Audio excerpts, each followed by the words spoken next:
morning. Happy Friday, my friends. We are live. Hello, hello, hello.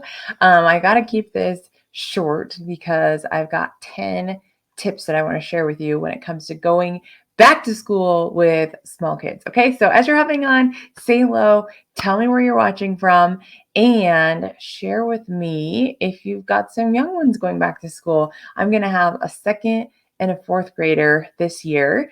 And I am officially a high school student again, or a high school teacher again. So I'm going back to school. And so our schedules are going to be a little bit different. So if you get to work full time, or maybe you're home full time, these are tips that can help you. Okay. So we're just going to jump right in, and we are going to delete this one. Bye, friend. Perfect. Bye. Okay. I don't allow profanity on my pages, and there's no reason for that. So I'm YouTube here, I'm Instagram here, Facebook here, and we'll get this uploaded to YouTube. But these are 10 back to school tips to help get you in routine. Okay. So number one, you got to get organized. Okay. One thing that we do at our household, which is very, very helpful, is the kids have a spot to hang their backpack right next to the front door.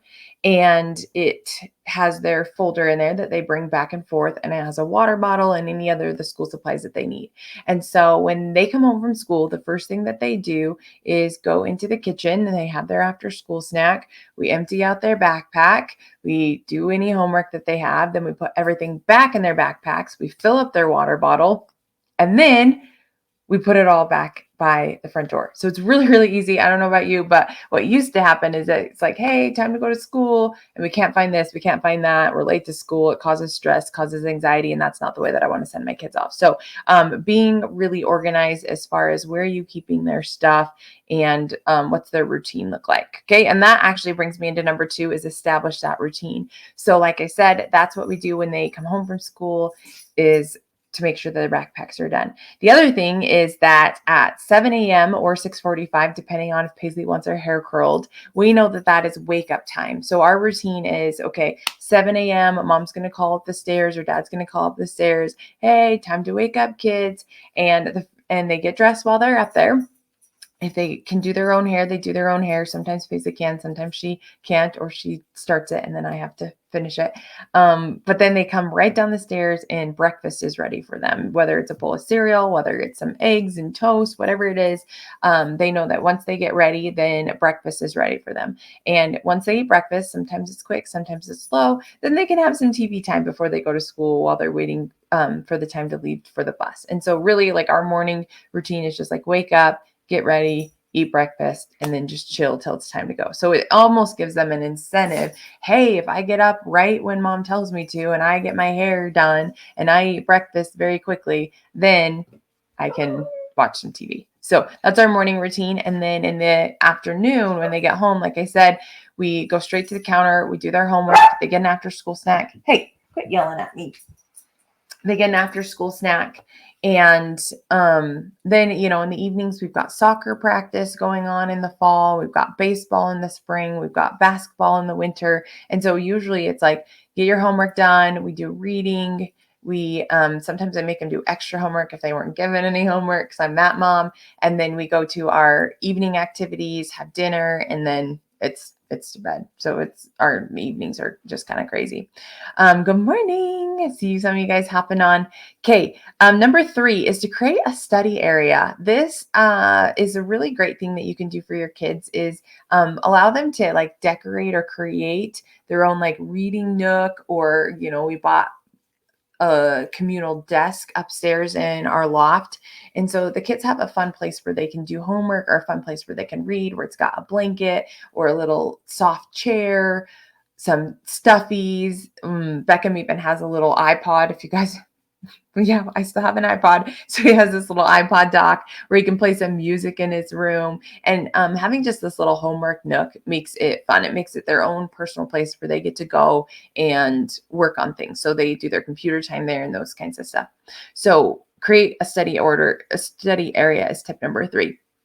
Number 4 is communicate with teachers. And I will tell you now, being a teacher, I want to have relationships with parents. Like, I want to have open communication. I want them to know who I am. I want to know who they are. So that way, if there's anything that's going on in the classroom, that I can let them know. So open those lines of communication with the teacher. And if you have lots of kids, that may be difficult, especially if you're working full time. So maybe you're not available to talk, but definitely make sure that you shoot an email or go to a back to school night, or if you can, like, even just call them up and say, hey, I'm so and so's mom, I'm so and so's dad, and just wanted to touch base with you, and open those lines of communication. That's going to really set your kids up for success.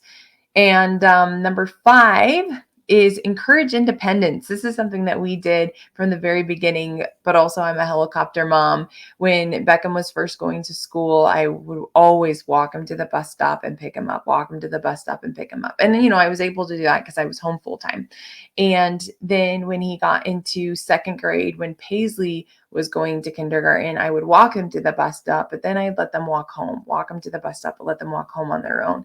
This year, they're going to be walking themselves to the bus stop, and they're going to be walking themselves home because Derek's not always going to be home. I might have to leave 5 or 10 minutes before him. And so creating that independence from the start was very important. I didn't know that I would be going back to work, but now I'm so grateful that I did. Same thing when it comes to coming home and having them bring their stuff into the kitchen and having that after school snack ready for them, because like those are things that now they can do on their own. So if I'm busy doing something, then they can go ahead and make that happen. Same thing with getting themselves dressed in the morning, getting their hair done, um letting them know the schedule and routine, and so then that way they can be in control at the time. So definitely encourage independence from a young age, so that way when they grow up, then they don't always have to depend on you. And I think that that's huge.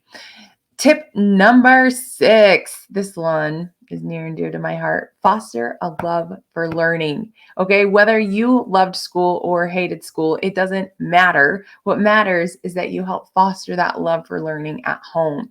And I know in math, especially because that's what I'm teaching, not all parents, most parents don't love math because they just never understood it before. When they were going to school, and now with this new math, they definitely don't understand it. And so sometimes they have a really poor attitude when it comes to math. And what do you think that does to their kid? It fosters a poor attitude with their kid. And then what happens when they go to school? Then they feel like math is dumb, math sucks, all of those things, right? I was not good at history. I was not good at English. And let's be honest, I was not good at math, but I love learning. So really foster that love for learning is going to set your kids up for success. Okay, so can I get an amen? Will you guys write in the chat? What was your favorite subject going to school, and what was your least favorite subject? Okay, let's put those in there, and let's make sure we foster a love for both. Number 7 is prioritize self-care. I need this in my life, so maybe this is alive actually for me. Are you guys getting value from this? If you are, smash the heart button. But we need to make sure that we are giving ourselves some time to recuperate, some time to fill our own cups, because while our kids are in school all day, maybe you're working, and you need to make sure to have some time for you. And one thing I'm so blessed, my husband said, he said, you're going to be going back to work full time. You're coaching 2 soccer teams. You're the tournament director. You're doing all these things. And he said, if you need some you time, if you need to create a space for you, you need to think about some things that you enjoy doing. And unfortunately, I just enjoy making lesson plans and obsessing about soccer stuff. But like he said, you need to make sure that you're taking time for you, because if you wait until it's too late, you are going to have a mental breakdown and people are going to suffer. And so schedule in that self-care time for you, whether it's going and getting your nails done, going and getting massage, just taking a walk and listening to music.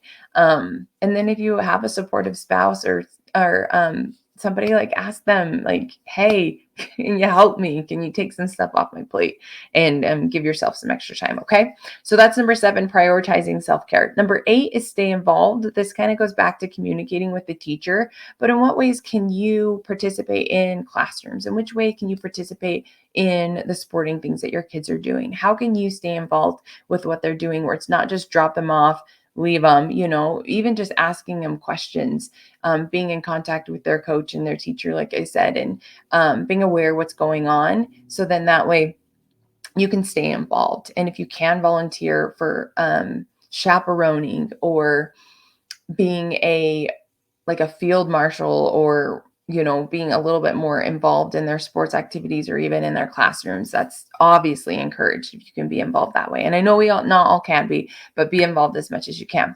Number 9 is to set realistic expectations. My kids are so different in so many ways, and every kid is different in so many ways. And so set realistic expectation for each one of your kids when it comes to grades, when it comes to attitude, when it comes to extracurricular activities. Definitely set expectations with each kid individually, hold them to it, but don't expect the same thing for all. Okay? And I'm taking that advice when it comes to my classroom as well. And then number 10 is to celebrate achievements. If you have not yet, clean off the refrigerator, buy yourself some magnets, because we are going to throw all of that stuff up there. We have a wall in our bedroom that has the kids' like drawings and artworks from school. And so we hang those up. Whenever the kids get some kind of award or recognition from school, we go out and get ice cream, or we like give them like a hug and actually look them in the eyes and be like, oh my gosh, I'm so proud of you. Keep up that behavior. And so really celebrate achievements, whether that is verbally, whether it is physically with going out and doing something, but reward the good behavior. And then of course, when it comes to the bad behavior, sometimes the best thing that you can do is just look for the good and talk about those things, right? Sometimes kids crave attention, and if they're not getting it positively, then they go negative. And so I'm a huge proponent for positive reinforcement rather than punishment. So anyway, that works really well for our family. You decide what works best for your family. But I hope that this was helpful. These are 10 back to school tips to really help set you up for success. I know it's a lot. You don't have to incorporate them all. If I was just going to choose a few, I will tell you the things that worked best for us and our family is having that routine. Backpacks took off so much stress. And then the routine of as soon as the kids get home, there's no TV, there's no electronics. It's straight to the counter where you get an after school snack. You tell us about your day. We do your homework. And that's making good habits for our kids for when they're older. So if that's all you can incorporate, that's what I would recommend. And if you guys have some tips that I missed, make sure that you comment them below. I would love to hear. And if you're not already, follow me on Facebook, YouTube, Instagram, TikTok. I've got it all. There's a link in my bio if you're interested in my supplements, my business, my products, and services that I offer, anything like that. But I got to hop off here. Got to leave in about 10 minutes to go to work. And so I want to spend a little bit of time with the kids before I go. So we'll see you guys later. Bye.